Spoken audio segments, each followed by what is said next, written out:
Hi, my name's Phil Marineau. I'm from Visceral Games and EA, here with Dante's Inferno.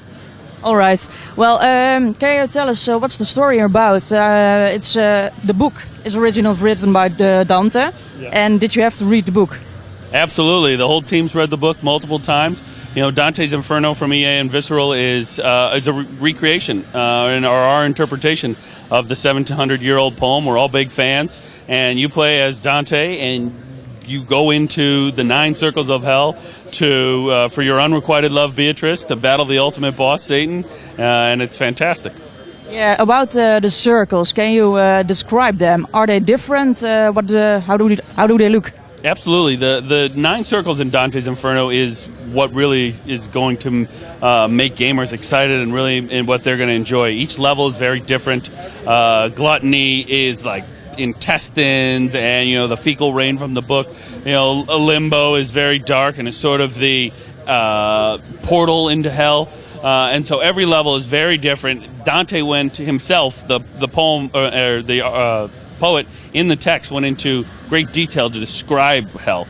And that's what we've tried to do with the 9 circles, is really give you that geography and the different gameplay in it. Yeah, about Dante, he has written about famous people in that book. Will they come back in the game as well? Absolutely. Not every famous person that Dante wrote. I mean, there's 1,400 lines of text in that. Who? Yeah. Well, we're not going to say exactly. You're going to have to play the game and discover, because that's part of in the game. We announced here at Gamescom the idea of righteousness, and righteousness is you have the ability to punish or absolve. And throughout the game, you'll run across these famous shades that Dante described in the original poem, and you'll be able to punish or absolve them. And that will work to a mechanic. That morality will work into a mechanic where, if you are punishing, it'll help level up your death scythe, which you take from death in the beginning of the game. Whereas if you absolve them, it'll help level up Beatrice's cross, which is this holy pious weapon. And gamers will be able to play through multiple times.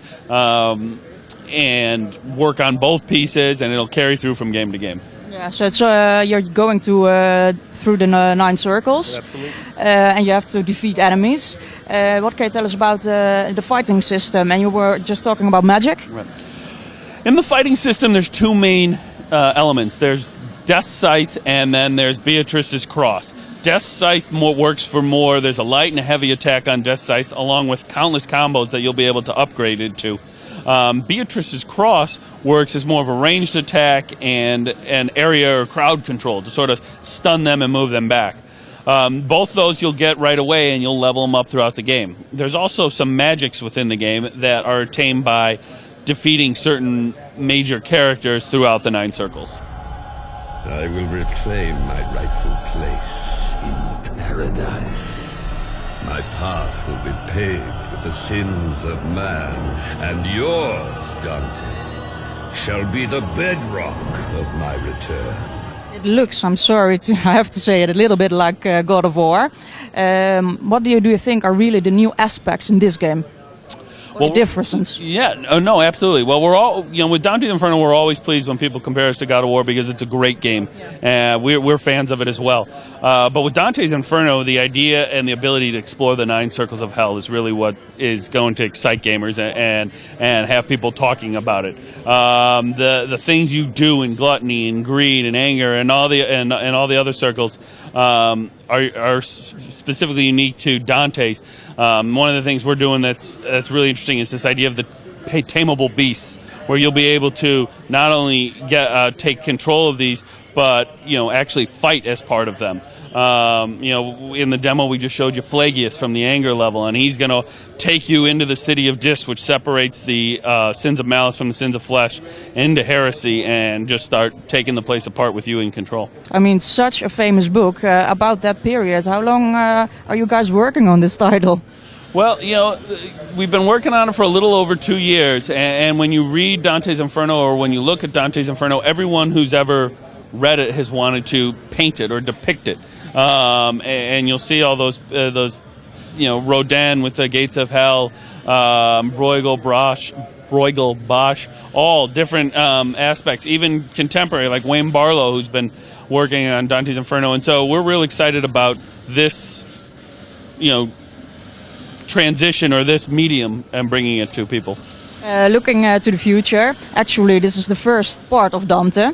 Will there be a second and a third game?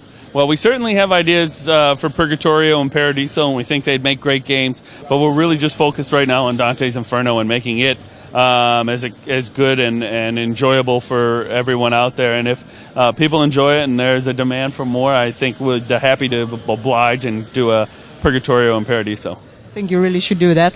When can we expect the game? Dante's Inferno ships for the PSP, the PS3, and the Xbox 360 in Europe on February 12th and in North America on February 9th. And all that is good shall be gone from the universe forever.